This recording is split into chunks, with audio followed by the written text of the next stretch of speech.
Today we're looking at the Dynasty Fantasy Football trade market. We're looking at the player values, whether we want to buy, sell, hold, or trade, or whatever you want to do. We're also going to try to time the market to see when to buy, when to sell, or what could potentially happen, or if it's even possible. Before we dig in, you need to click that subscribe button right now because we're looking at these players every day. We're looking at the rookie drafts every day, and we're looking at them from different angles compared to everybody else, and you need this different perspective. Click that button, stop missing out. We're looking at the prior rookie wide receivers from the 2024 draft class. We're seeing where they're at. We're seeing their values. We're seeing what we want to do with these players. We're seeing what the market's saying. We're trying to see the narrative. Most of these players are not liquid right now because people hold on to their year 2 players with a death grip, but maybe there's some action there, as there's always some action in some league out there in the universe. But there might be some action with Marvin Harrison Jr. right now. Was valued as a wide receiver 3, and per ADP 2, rookie ADP, dynasty ADP, he's been up there, and the market's like, I don't know yet, but I want to hold on tight. And that makes sense from what we're seeing here with Marvin Harrison Jr. The rookie season wasn't great. We had some down games, a fair bit of them, about half of them, and we had 2 blow-up games and some okay wide receiver 2 games baked in there. Targets was there. We were floating around 6 to double-digit targets a game, 6.8 on the average, but we had some spike weeks when it came to targets, so that's looking good. The market is lowering on him, but not enough for him to be liquid, not enough for you to say, hey, it's time to swoop in. It's more than likely that dynasty players are not looking to sell Marvin Harrison Jr. They're just going to wait it out, see what happens. And there's some good indicators here, though.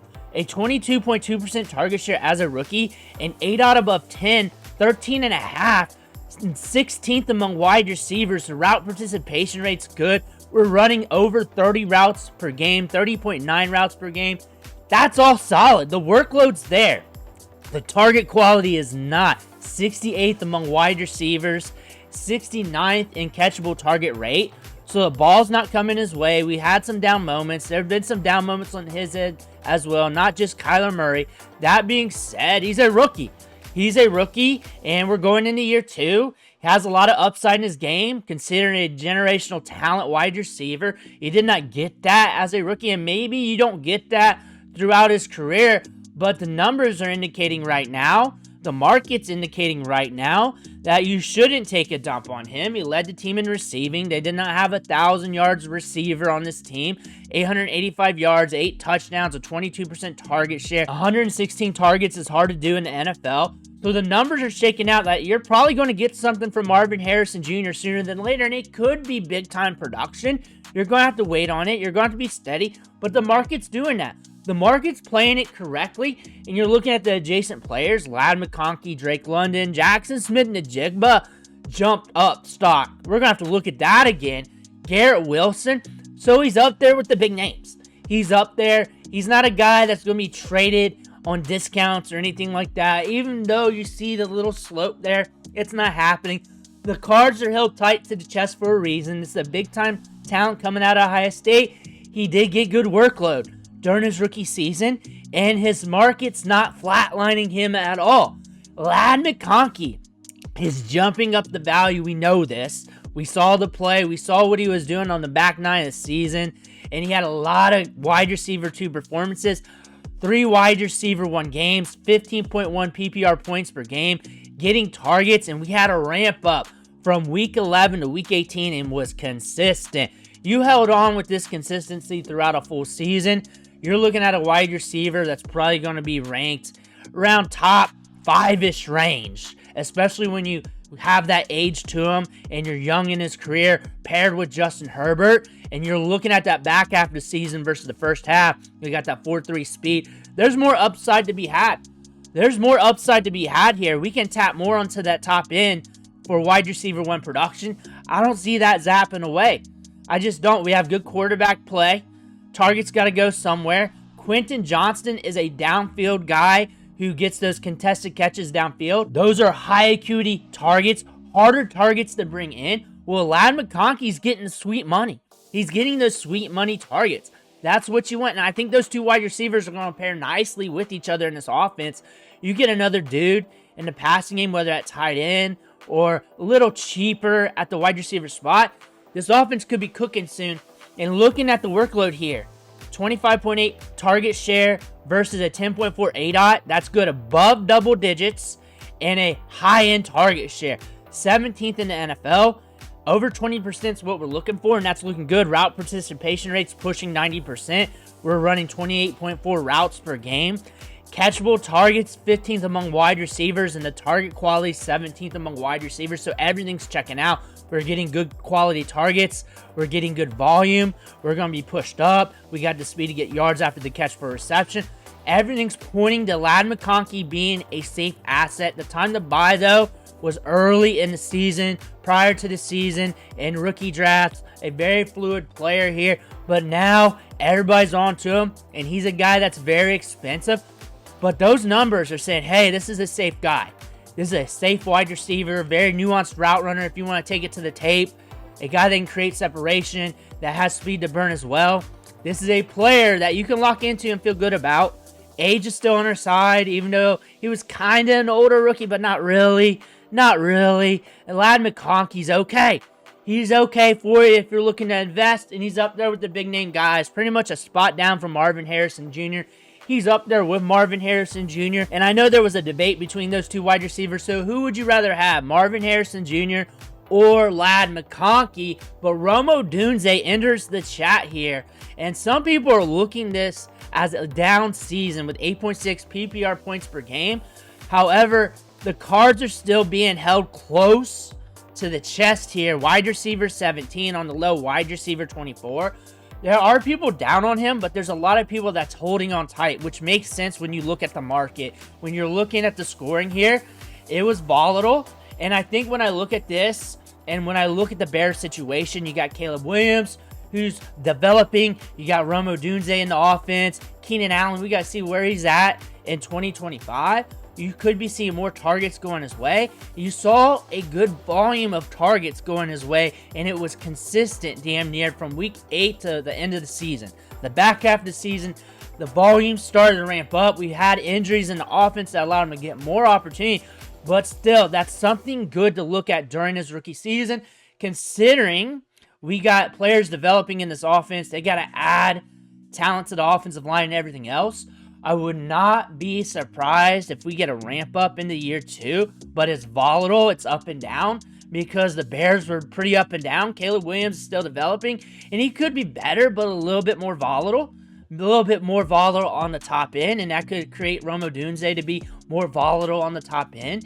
You could get that, and maybe it hits in the back end of the season or something like that as the Bears work things out. But you got a lot of moving pieces with Rome Odunze here. He's a good wide receiver. He creates separation. He showed that on the field. Considering he had a lot of competition for targets and production, I don't see this as being a bad year retrospectively. And in season, we were saying that there were times we were looking at him as a waiver wire pickup for redraft if you're looking for an upside guy for the end of your bench, when he was sitting there on waivers for a lot of teams in redraft in the back end of the season, because the targets were there.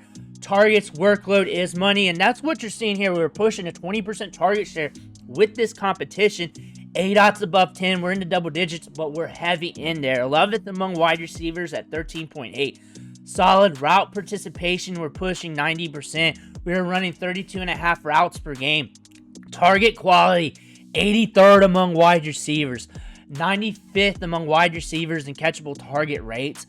If Caleb Williams develops, gets better from here, which should happen considering the talent level, another season, another offseason with the Bears to some degree, even if it's in the 50 range of these numbers among wide receivers, you're going to get more production. If Keenan Allen's gone and he gets more targets and we're pushing a 22 to 25% target share and you have a similar ADOT, you're going to get more production.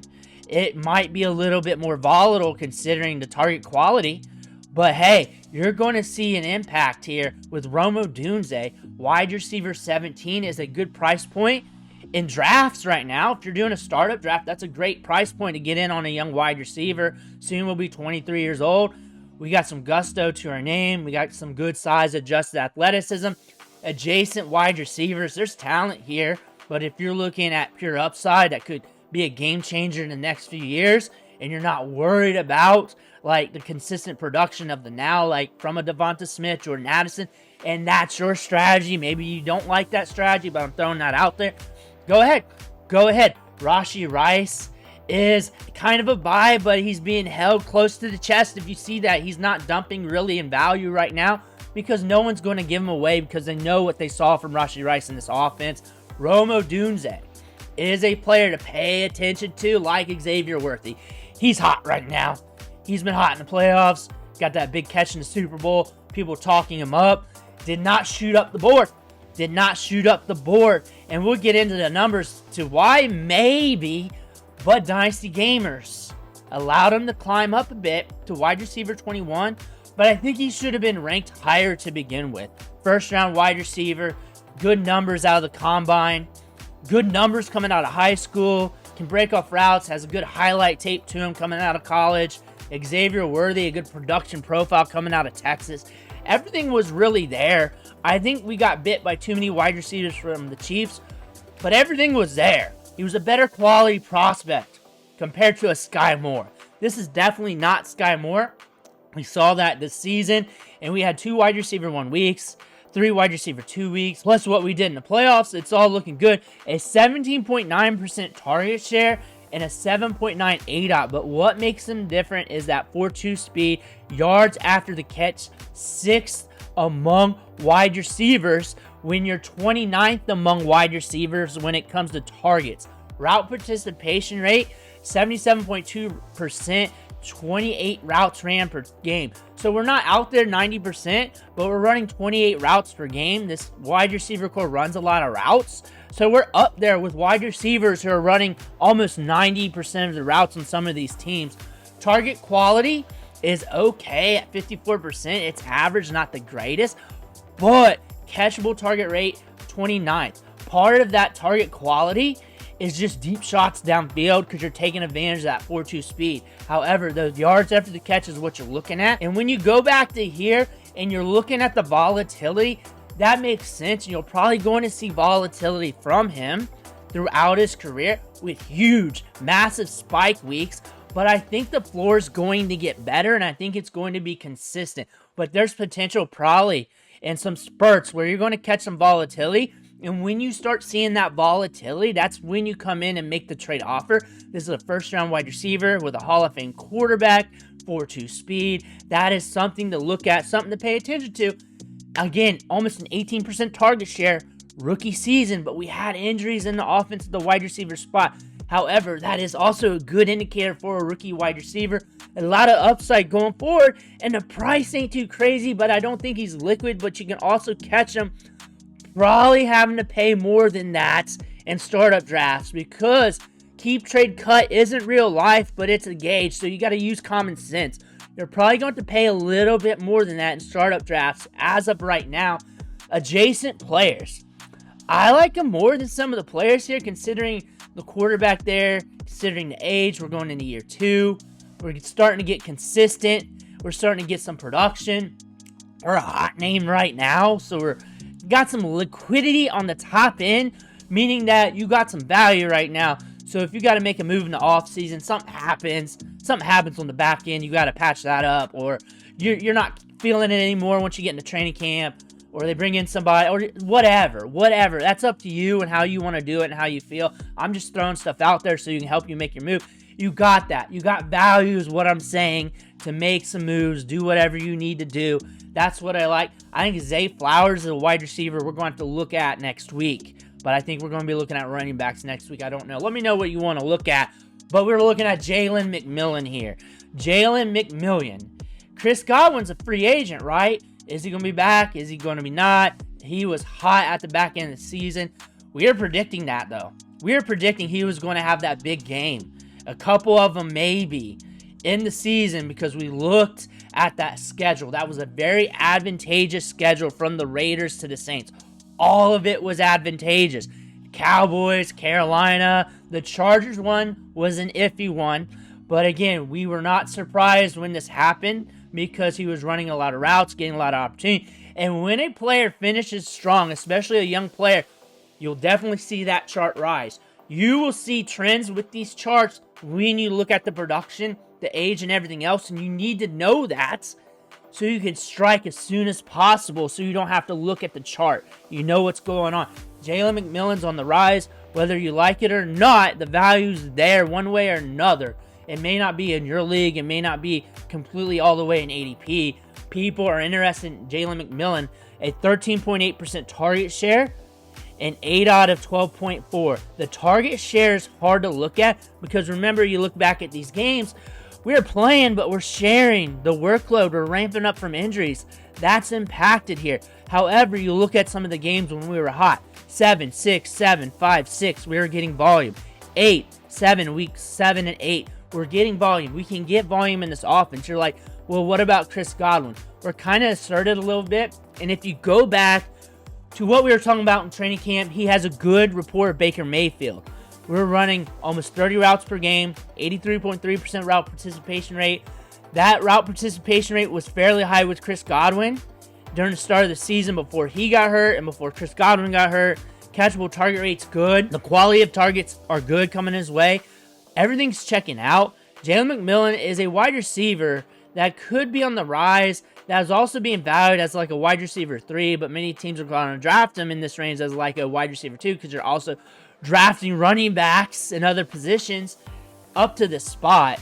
He was all the way down to like wide receiver 71 throughout the season. He was down. He had some spikes, dips and slips and everything else, but the market's rising on him. We're watching free agency. We're watching see if they bring anybody else, and we're watching Chris Godwin. Adjacent players, it's expensive. It's expensive. Are you looking to get out because there's other wide receivers here that can be productive? Are you looking to get into the first round with him? Are you looking to package him up to get to another player? That's another possibility. Him plus a pick. You move up your draft pretty high. You do that. If that can happen, you try to make some moves. Or you standing pat, you're watching Jalen McMillan. Or you're trying to get some capital now after you did not pay that much in rookie drafts last year. Are you looking to buy at this price point in your startup drafts? Or are you fading and you're going something at running back? You're trying to get a tight end. Or you're going with some of the other wide receivers. You're looking at this list. Plus, there's also more wide receivers to also look at that have value. But he's also a good wide receiver that can create separation, that has a good rapport with Baker Mayfield. Let me know what you think about these wide receivers in the comments below. What's your strategy? I talked about a bunch of strategies real fast, so it might be confusing to some folks. I'm not team buy, sell, or hold on anybody. I play the markets. I kick the tires. I work the percentages in my leagues, at my ownership rates and everything else, and go from there. So honestly, I'd rather just look at the markets with you guys and just hit shit against the wall, see what comes back at us. Let me know what you think in the comments below. Make sure to hit that subscribe button on the way out. Thank you for watching. Catch you on the next video.